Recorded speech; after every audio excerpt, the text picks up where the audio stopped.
It started like any other hopeful Saturday. I'd showered, shaved, threw on my best clean flannel, and sprayed that cologne I saved for first impressions. Not the expensive one, just the one that doesn't scream trying too hard. I'd matched with her on a dating app 3 weeks earlier. Her name was Leah, 29, photographer, into hiking, sarcasm, and not dying alone, as her bio had cheekily put it. She seemed funny, real. Pretty in that low-effort, high-impact kind of way. We talked about our mutual love for podcasts about cults and horror movies from the 2000s. After a few back and forths, I suggested grabbing coffee or doing something different. She said she preferred fresh air to awkward cafe chatter. So I offered a nature walk at Glenridge Park, not far from where I lived. She agreed. That morning, as I drove toward her place to pick her up, I had this weird little flutter in my chest. Hope, maybe, or anxiety in disguise. It's hard to tell the difference these days. She stepped outside just as I pulled up.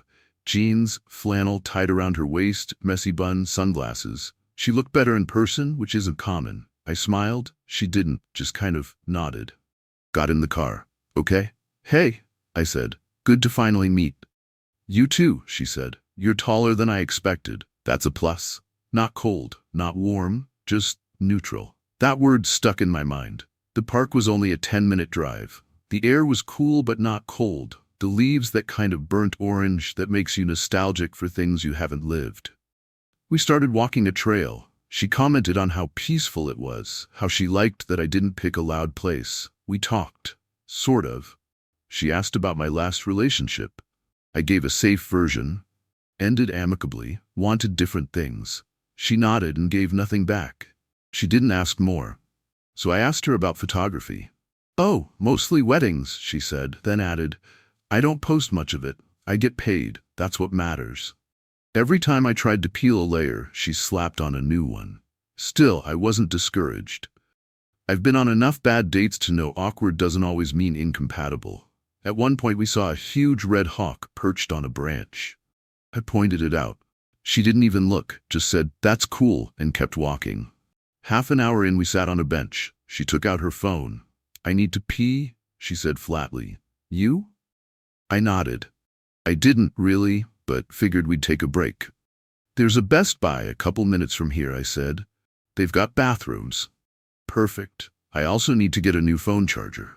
We drove there in silence. No music, no idle chat, just the hum of tires and the occasional notification from her phone. I parked. We both headed inside. She turned toward the restroom first. I followed. She disappeared behind the women's door, and that's the last time I saw her. I checked my phone for the 5th time. No new messages, no missed calls, no notifications. The clock read 2:42 p.m. She'd gone into the restroom at maybe 2:25. 15, maybe 20 minutes ago. Okay, not a big deal. Lines. Makeup touch-ups. Women's bathrooms are always more complex, right? I wasn't going to be that guy who gets impatient because a woman takes too long in the bathroom. Still, the silence stretched. I walked around a little, looping the camera aisle, then back toward the entrance. I figured I'd spot her by the checkout counter, or maybe already shopping for that phone charger she mentioned. But no Leah. Just a kid playing with a display iPad, an older couple arguing over what kind of HDMI cable they needed, and the bored cashier scrolling on his phone behind the counter. I shot her a quick text. All good? The message didn't deliver. No little delivered tag. No read. Just that empty little gray circle hanging beside my words like a question mark. Maybe she had no signal? Maybe her phone died? She had said she needed a charger. I told myself to chill. I waited another 5 minutes. 10. Now I was starting to feel dumb. I circled the restroom corridor again, this time slower. I even leaned casually against the wall pretending to check my email, just in case she walked out and thought I was being clingy. Still no sign. Eventually, I gave up and asked an employee. Hey, I said, forcing a polite smile. This is a weird question, but did you see a woman come out of the restroom recently? Brunette? Flannel shirt tied around her waist, sunglasses. The guy, late 20s, maybe early 30s, shaggy hair and a lanyard with too many keys, blinked at me like I was asking if they sold goldfish. Then he nodded slowly. "Oh yeah," he said. "She left maybe 15, 20 minutes ago? In kind of a hurry, I think." That moment was like a cold glass of water straight to the face. I tried to smile again, but it was tight, crooked. "Left, as in out of the store?" "Yeah, just bolted out. Thought maybe she forgot something in her car." My chest tightened. "You didn't happen to notice what car she got into?" He shrugged. "Sorry, man." I thanked him and walked outside. The parking lot stretched in front of me. I scanned it once, twice. Her spot was empty. My heart gave a slow, sinking lurch. I stood there for a few seconds, my hands in my jacket pockets, not sure if I was cold or just frozen. Then I paced the lot once, twice, like maybe I was mistaken, like maybe she'd parked somewhere else, like maybe anything. But no, she was gone. And so was her car. And so were my things. My water bottle, jacket, and the paperback I'd brought for the park, all left in her back seat when we'd first set out. Gone now. She left me. No message, no warning, no explanation, just vanished. I pulled out my phone again and opened our message thread. Still no delivery. Her entire profile on the dating app? Gone. Deleted or blocked. Either way, inaccessible. It hit me then, sharp and embarrassing. I'd been ditched. On a date. At a Best Buy. Not at dinner. Not at a bar. At a fucking electronics store. I stood on the curb for another minute, then opened my rideshare app. 20-minute ride back to my apartment. Surge pricing, of course. The irony wasn't lost on me. The driver pulled up, a quiet woman named Marie in a Toyota Corolla. I got in. She asked if I wanted music. I said no. We rode in silence, and all I could do was replay every second of the day in my head, wondering what I did wrong. Did I say something? Miss a cue? Was it something I did, or was it always going to end this way? I didn't go straight home. I told Marie, the rideshare driver, to take the long way, back roads through neighborhoods I didn't recognize, just to delay stepping into the quiet of my apartment. When she dropped me off, I muttered a thank you I barely meant, and walked upstairs, each step slower than the last. My front door felt heavier than usual. I opened it and was met with silence so loud it pressed against my ears. Shoes off, keys on the counter, phone face down on the table. I sat on the couch, elbows on my knees, hands laced behind my head. The room was still. Too still. It felt like the kind of silence that isn't peaceful, the kind that feels like it's waiting to say I told you so.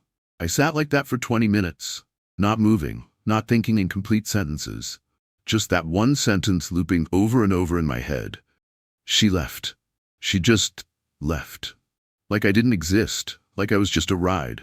Or worse, an inconvenience. I don't know what snapped me out of it. Maybe the ache in my back. Maybe the cold from not having my jacket. Maybe the sheer absurdity of the entire situation. But I stood up, paced, grabbed a glass of water and didn't drink it.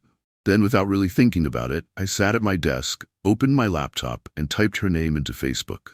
Nothing. Instagram? Private account, no profile picture. Could be her, could be a decoy, could be nothing. I sat back, stared. Then tried her number, copy-pasted into a reverse search site. Boom. A name I didn't recognize, but below it, a few linked accounts. One caught my eye. A woman, same last name, similar facial structure, older. Maybe 5 or 6 years older than Leah. Sister? Cousin? Close enough. Her Instagram was public. I scrolled. Lots of brunches, selfies, gym mirrors. But then I hit a photo of the two of them together, arm in arm, matching smiles and wine glasses. Bingo. I didn't even hesitate. My fingers were already moving. I tapped. Message. Paused. Then typed, "Hi, I'm really sorry to message you out of the blue, but I think your sister left me stranded today." Literally. We were on a first date, and she drove me 20 minutes away, went to the bathroom at Best Buy, and then vanished. I had to Uber home. I don't want trouble, but I left some personal items in her car and would like to get them back. Hope you understand. I hovered over send. Every inch of me said, don't be that guy. But every inch of me also said, you don't deserve to be treated like trash. Click, sent. I leaned back. There. And now I felt not better, not worse. Just numb. 20 minutes later, a notification popped up. It was her. Oh my God, I'm so sorry. That's unacceptable. Yes, that's my sister. I'll talk to her and make sure you get your stuff back. I'm genuinely embarrassed by this. Can I reimburse your Uber too? I blinked. Reread it twice. She wasn't defending Leah. She was apologizing for her. An hour after that, I heard a noise outside. I opened the door and there they were.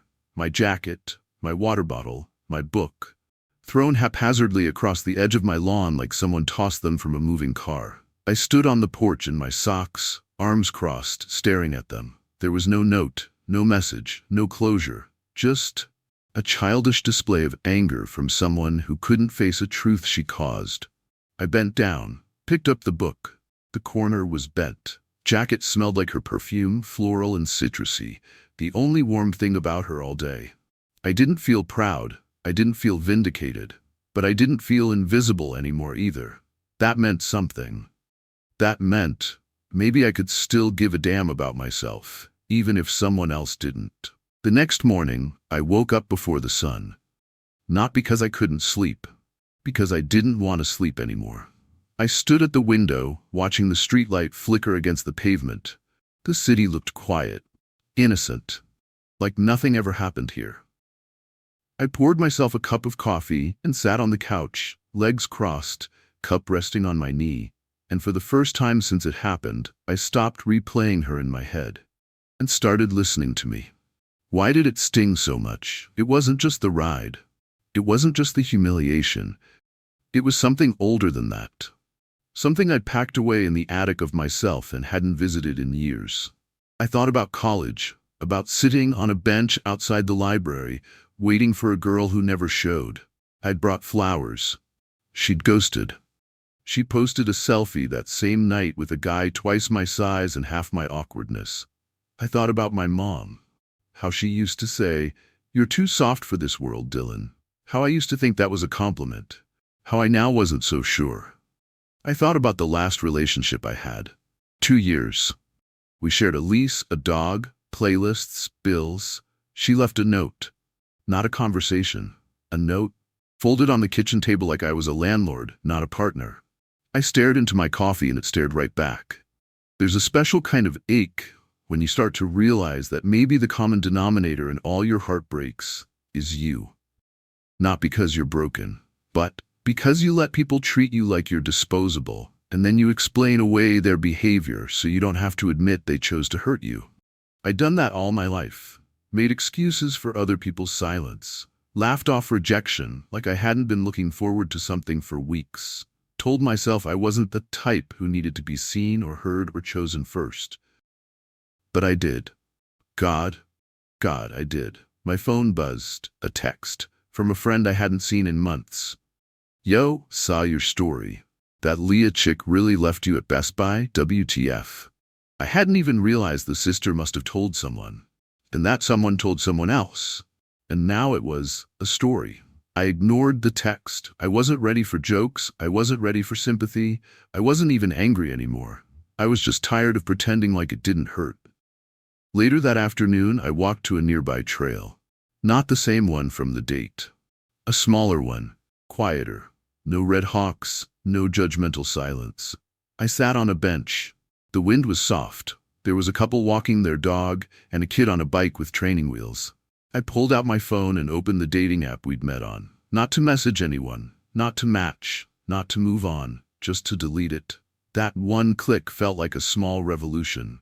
Not because I'd sworn off dating, or women, or nature walks, but because I'd stopped looking for validation from people who didn't even bother to explain themselves. I thought about something I'd read once. Closure isn't something you get. It's something you create. So I whispered something I'd never said out loud before. To myself. For myself. I deserved better. Not louder. Not angrier. Just clearer.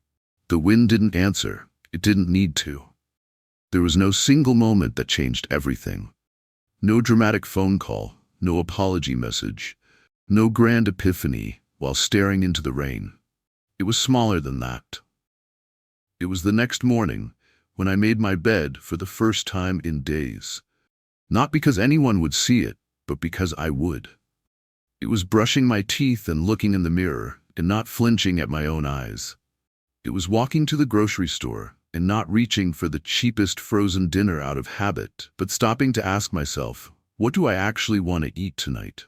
It was 1,000 tiny recalibrations of a life that had been on autopilot for way too long. The whole thing with Leah? It stopped being about Leah.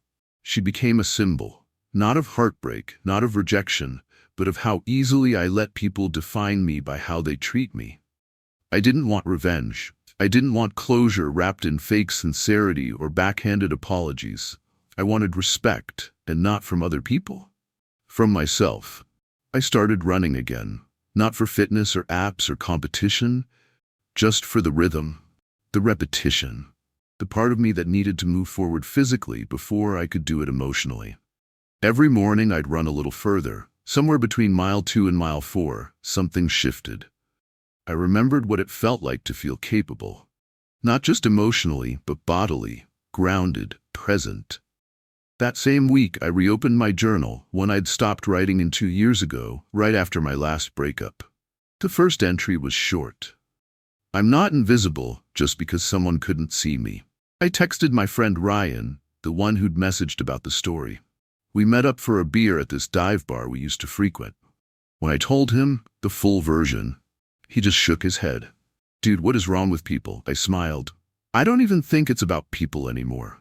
It's about how long I let it slide. He raised his glass. To no longer letting it slide. We clinked. That night, for the first time in a long time, I laughed without feeling like I was faking it. The irony? Leah's sister messaged me again a few days later, short and awkward. She's not doing great, by the way. I think she's going through something. Not an excuse, just thought you should know. I stared at the message for a long time. The old version of me would have replied, would have asked if she was okay, would have offered forgiveness like it was something I owed her. But I didn't. Not because I was angry, but because healing means knowing where your energy no longer belongs. I got a new bookshelf, built it myself on a Saturday afternoon with a podcast playing in the background and a window open beside me. Every book I placed on that shelf felt like a brick in a house I was rebuilding. From the inside out. No shortcuts, no apologies, no explanations. A few weeks later, I matched with someone new. Not a rebound, not a replacement. Just someone who liked the same obscure sci-fi author I did. We messaged for a few days, shared playlists, laughed at memes. When I offered to meet for coffee, she said yes. I offered to meet there instead of driving, and she said, good idea. First dates should always come with an escape plan. I laughed. Not because it was funny, but because it was honest. And I didn't feel nervous this time. I felt ready. I didn't need her to be perfect. I just needed her to be present.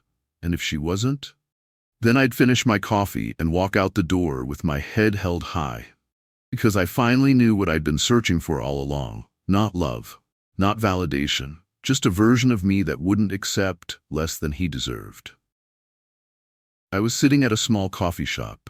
An indie place with mismatched chairs and the smell of ground coffee beans that never failed to calm me.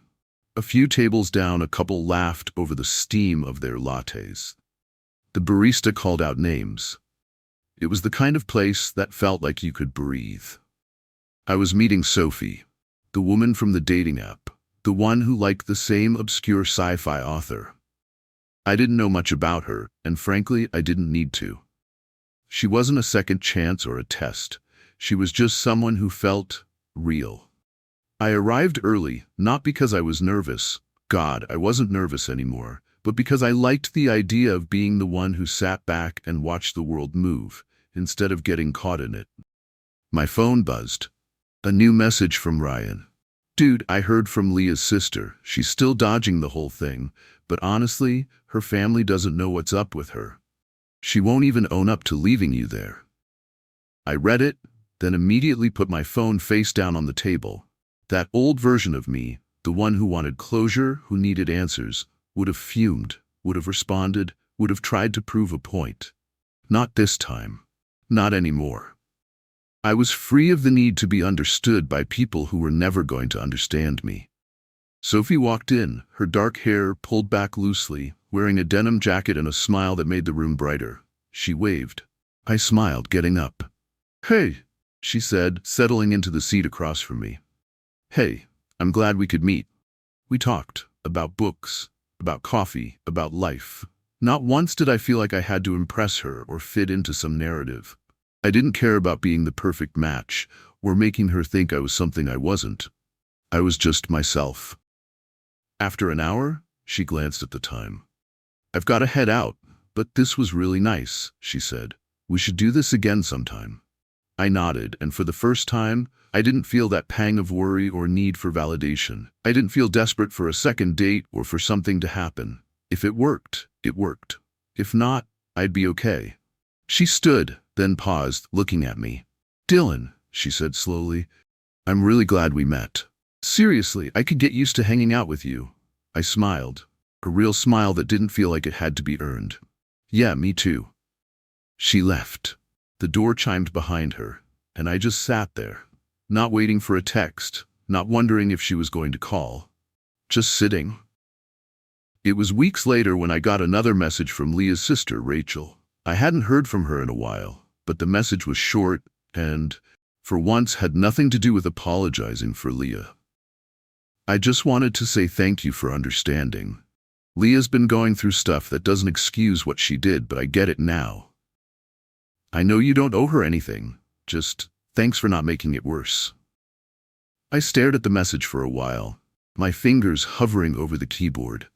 There were so many things I could have said, so many ways to make her feel bad for the way I was treated, for how I had been left in that parking lot like a forgotten piece of luggage.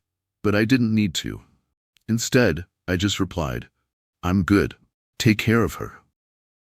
It was the first time in a long time that I didn't feel like I needed to change the narrative or get some kind of closure. I had closure the moment I stopped waiting for it from someone else. The phone rang that night. I didn't recognize the number. I almost didn't pick up, but then I did. "Hello." "Hey Dylan, it's Matt from the company I worked for last year. The one you left right before you went to the new job." I hadn't talked to Matt in months. He was one of those coworkers I'd gotten along with, but we weren't exactly close. "Matt, what's up?" "I just wanted to apologize, man.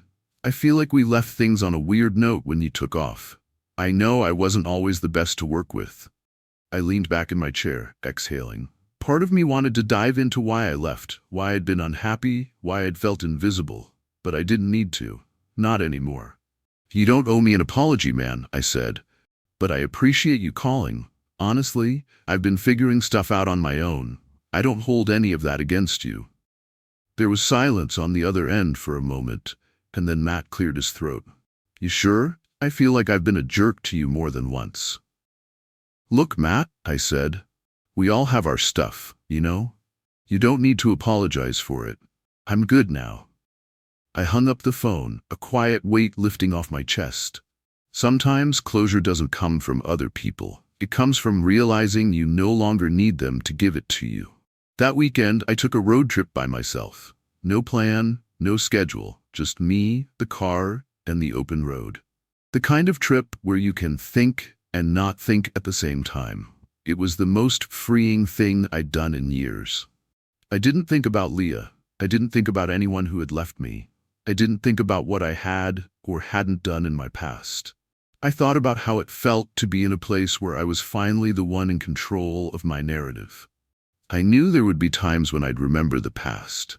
The sting would come back. But this time, I understood that that's okay. It was just a chapter, not my whole story. I returned home that Sunday night feeling lighter, like the version of me that had been stuck for years was finally becoming someone else, someone stronger, someone who knew how to say no, how to leave the past behind without feeling like he was abandoning it. I didn't need to be the best. I didn't need to prove anything to anyone. I just needed to be me. And if that was enough, it would be enough for anyone who chose to stick around. It's funny how everything you think you need to prove to the world fades away the moment you finally prove it to yourself. I woke up that morning to sunlight creeping through the blinds, soft and warm, casting long shadows on the floor. I didn't need to check my phone to know it was going to be a good day. I didn't need to plan or rush or wonder what was next. For once, I just let the day happen. I made coffee, sat by the window, and watched the world outside move as it always had. The same trees, the same street signs, the same quiet hum of the city. But I felt different. I wasn't waiting for validation anymore. I wasn't holding on to the past. I wasn't haunted by the ghost of a date gone wrong, or by memories of people who had abandoned me, or left me wondering what had gone wrong. The me who existed before, he was gone, and in his place was a man who finally knew who he was. A few weeks later, I got an email from my old company, the one I'd left right before taking the new job. They were reorganizing some departments, and they wanted me back, just part-time, as a consultant. The old me would have jumped at it, not even thinking twice. I needed the money, I needed the connection, I needed to feel needed, but I didn't need it anymore, not like I used to. I stared at the email for a while, the offer sitting there in my inbox, like a weight that didn't belong. I deleted it. That was the first decision I'd made since all of this began, where I didn't second-guess myself, where I wasn't thinking about what I should do, where I knew what I wanted, and I chose what was right for me. A month after that, I met up with Sophie again. Not because I was looking for something, but because I wanted to see where things would go, on their own. No pressure, no urgency, just time. It was different this time. We sat outside at a little park cafe, talking about everything and nothing. It was easy, and for the first time I wasn't trying to be anything, and that felt amazing. At the end of the date, she walked me to my car. We stood there for a second, both smiling. "I had a good time," she said. "This was nice. We should do it again." I nodded, smiling back. "I'd like that." Then I did something I hadn't done in a long time. I reached out and hugged her, not because I was expecting anything, not because I was afraid of being alone, but because I felt good about myself, because I was finally secure enough to show her who I was without pretending to be something else. A couple of days later, my phone buzzed. It was a message from Rachel, Leah's sister. "I don't know if you'll read this, but I just wanted to thank you. Leah's not doing well, but I think she's finally facing up to some of her mistakes. I'm really sorry for how she treated you. It wasn't right." I looked at the message, my thumb hovering over the keyboard. I could have replied with anger. I could have made her feel bad for leaving me out there, abandoned, but I didn't. Instead, I just typed back, "I'm doing fine. I hope she finds peace." And I meant it. It wasn't forgiveness, not in the way most people understand it. It was acceptance. Acceptance that her actions didn't define me, that her mistakes weren't mine to fix. I stood on the balcony that evening, watching the sky turn from gold to purple. The city was quiet again, but now it felt peaceful, not empty. For the first time in ages, I wasn't waiting for something. I wasn't sitting around wondering when things would get better, or when I'd finally feel good enough for the world to notice.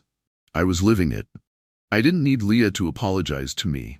I didn't need a fancy job offer or a validation of who I was from anyone. I didn't need to fix the past.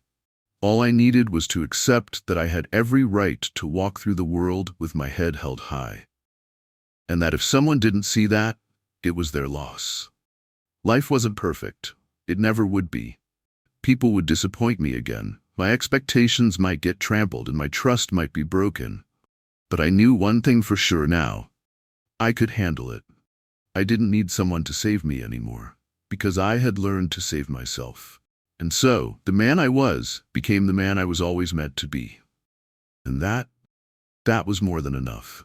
And with that, Dylan's journey came to an end. He stepped out of the shadows of his past and into the light of who he was always meant to be. But remember, every story has its end and its new beginning. Until next time, in the next story.